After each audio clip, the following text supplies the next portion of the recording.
E aí, santistas? Que luta ontem, hein? Acho que já estamos todos já descansados e concentrados já para mais uma batalha domingo na Vila Belmiro. Olha, não é, não é fácil não, hein? Não é fácil não a gente torcer no futebol, no sufoco daquele que foi lá, em, lá na cidade de Curitiba contra o Coritiba. Não é fácil, não. Que coisa, que coisa, que é difícil a gente passar por aquilo lá. Eu sempre digo, o Santista não é acostumado com essas coisas, não. O Santista não é acostumado com essas coisas, não. Mas, infelizmente, nós temos que estar passando por esse momento, um momento complicado, muito complicado do Santos.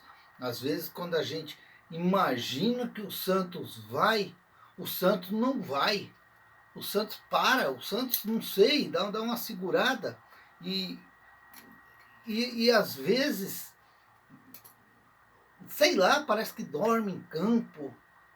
Vamos, Santos, vamos com mais atitude, com mais vontade de jogar, com mais garra, com mais gana. Futebol precisa disso daí. Às vezes a gente entrar muito devagar em certas competições, ela se torna meio sonolenta e aí fica ruim. Aí judia demais a torcida, do torcedor. Segundo a matéria aqui da Gazeta que eu estava vendo, o Santos enviará ofício à CBF para reclamar da arbitragem do jogo contra o Coritiba. Presidente do Santos, Edu Dracena, pega uma bicicleta, não vai de carro não, pega uma bicicleta, sobe a serra, vai o Edu Dracena e o presidente, um do lado do outro, de bicicleta, sobe a serra, vai até a federação, de lá vai até a CBF, pega o presidente da federação, vai junto.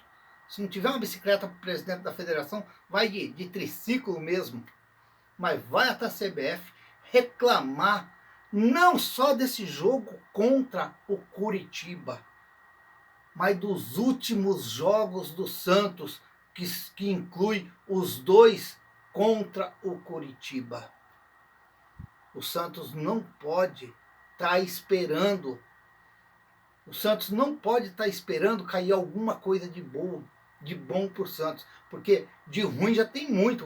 Tá uma dificuldade de nós ver o Santos jogar bem. A gente viu o Santos fazendo até um bom primeiro tempo domingo contra o Curitiba lá na Vila, mas a gente estava até acreditando nessa quarta-feira, mas infelizmente eu acredito que o nosso treinador, não sei o que ele inventou, que eu acreditava que ele ia entrar mais ou menos com aquele mesmo time da Vila Belmiro, e aí ele deu essa inventada, e eu não gostei.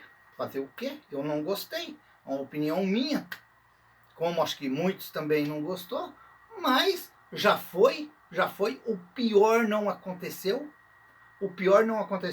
que era uma goleada, e ontem já ter tirado o Santos da Copa do Brasil. Para aqueles que viram o outro vídeo, eu peço desculpa que no começo do vídeo eu falei Copa Sul-Americana. É que é Copa Sul-Americana, é Copa do Brasil, é Campeonato Brasileiro, é Libertadores, mas peço desculpa e estou aqui Mas o presidente do Santos tem sim que pegar firme com a CBF, com a comissão de arbitragem, com o presidente da comissão de arbitragem, porque não pode acontecer o que está acontecendo com o Santos. Não pode. Ontem, lá em Curitiba, qualquer árbitro marcaria aquele pênalti para o Santos. Ele não precisa ser FIFA, ele não precisa ser bom, ele não precisa. Até aquele pessoalzinho que marcava aqueles jogos nas tardes de domingo, no meio das fazendas, eu tenho certeza que ele marcaria o pênalti. Aqueles amigos da gente lá que tirava 11 para um lado e 11 para o outro, sobrava um, falava, você vai ser o juiz. Ele marcaria o pênalti. Infelizmente, foi ruim para o Santos. Foi ruim para o Santos. Uma outra coisa que a gente ouve falar muito, às vezes a gente vê falar, que o pênalti não vai apagar o que o Santos fez ontem. Apaga sim, o pênalti apaga sim, porque o pênalti faz parte do jogo de futebol. O Coritiba teve inúmeras chances de fazer mais gols no Santos. E eles não fizeram. O problema foram deles. Não foram do Santos. O problema foram deles. Que eles deixaram de fazer 3-4-0 no Santos ou 3-4-1 no Santos, porque o pênalti faz parte do jogo. E o juiz, não importa se o Santos estaria sendo dominado pelo Coritiba ou não, o juiz teria que ter dado aquele pênalti. E se o juiz tivesse dado aquele pênalti e o Santos tivesse convertido em gol, o jogo tinha terminado 1-1. Então, esquece esse negócio que dizer que a partida que o Santos fez abafou o pênalti. Abafou não.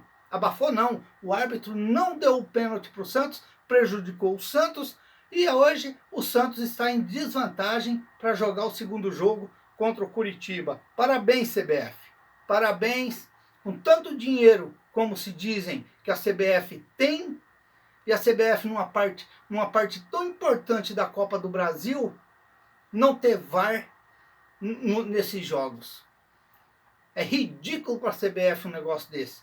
Quer dizer, de repente, você pode vir aí no próximo jogo, Santos e Coritiba, dentro da Vila Belmiro, Santos e Coritiba dentro da Vila Belmiro, de repente o Santos ganha de 1-0 e nos pênaltis perder. Como se diz, se ele tivesse ganhado de 1-0 e empatado lá em Coritiba, ele tinha passado de fase. Isso é uma coisa que eu só estou supondo. Então, valeu sim. Ah, o Coritiba não vai apaga sim, apaga. Porque o Coritiba dominou o Santos, fez o que quis do Santos, principalmente no primeiro tempo, e fez só um gol. E se tivesse dado o pênalti para o Santos convertido em gol, tinha terminado o jogo 1-1. Então tem sim, tem que rever sim. Uma outra coisa também que eu ouço o pessoal falar, que quando ganha, parece que todo mundo já acha um melhorzinho, acha outro, como semana passada já falando de fulano, de ciclano, que o Santos arrumou o zagueiro, não sei o que, eu falei, vamos com calma, porque quando perde, parece que ninguém presta, Uma outra, isso aí é o que eu quero dizer, é que muitas vezes isso aí serve de amuleto. A verdade é uma só. O Santos tem jogadores bons sim no elenco. O Santos não tem um elenco tão fraco como estão se falando. A verdade é uma só. O que o Santos está precisando é passar a jogar bem, é encaixar. O nosso treinador não começar a inventar muito, não começar com muita mudança, porque no jogo contra o Coritiba, no primeiro tempo, até que ele deu uma encaixada no time. Por que ele não deu essa continuidade no jogo desta quarta-feira? Ele quis mudar. O Santos ainda não pode estar naquela de muda. Quando você acha uma escalação que mais ou menos ela deu certo, dá um segmento para depois sim você começar a poupar um, poupar outro, quando o time estiver mais encaixado. Você não pode chegar num jogo ontem contra o Coritiba, de um jogo de domingo para chegar ontem, você fazer de repente 4, 5 mudanças no elenco, porque de repente você pode encontrar dificuldade. Foi o que o Santos encontrou ontem. Então, o Bustos, para mim, na minha opinião, teve participação no resultado naquele péssimo jogo do primeiro tempo, principalmente do primeiro tempo, porque aí fica mais fácil no segundo tempo, você tenta corrigir, o passarinho já caiu debaixo da arapuca mesmo, tá preso, aí você tenta administrar ele, você entendeu? Então, o que aconteceu com o Santos? Um jogo péssimo no primeiro tempo, no segundo tempo mexeu, pôs o pessoalzinho lá, aquele pessoal que talvez que jogou domingo, e aí deu uma ajeitadinha no Santos. Aí fica a minha dúvida, será que foi o Coritiba que ficou com medo de levar um gol de empate ali, vamos segurar, vamos mais devagar, vamos... Ficou minha dúvida nisso daí.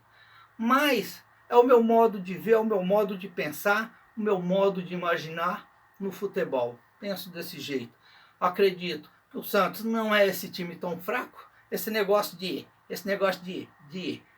que o time do Santos é fraco, é ruim, é nada. O time do Santos não é fraco, não é ruim, não. Não é tudo isso aí que falam, não. Não é aquela mil maravilha. Mas também não é isso que estão falando, não. Eu, na minha opinião, só se o treinador fazer muita bobagem durante o ano. Mas na minha opinião, o Santos briga no Campeonato Brasileiro do 8º lugar para cima. Final do campeonato, a gente vê, a gente conversa, vamos ver se eu estou certo, se eu estou errado. Mas para mim, o Santos briga desse bloco para cima. O elenco do Santos não é isso que todo mundo está falando. Não é isso que todo mundo está falando. É como diz o Felipe Jonathan. Respeite o Santos é maior que vocês. Tá certo, Felipe Jonathan. Tá certo. O Santos é maior do que muitos que vivem falando aí bobeiras, porcaria, como a gente já viu tantos ninguém da vida falando da instituição Santos Futebol Clube, que devia respeitar um pouco mais o Santos, porque a história é muito grande, todo mundo conhece, não precisa ninguém ficar falando. Pessoal, se inscreva no canal, deixa seu like, faça seus comentários, ative o sininho para receber as notificações. Eu sou o Raul Schott. Até um próximo vídeo, se Deus quiser.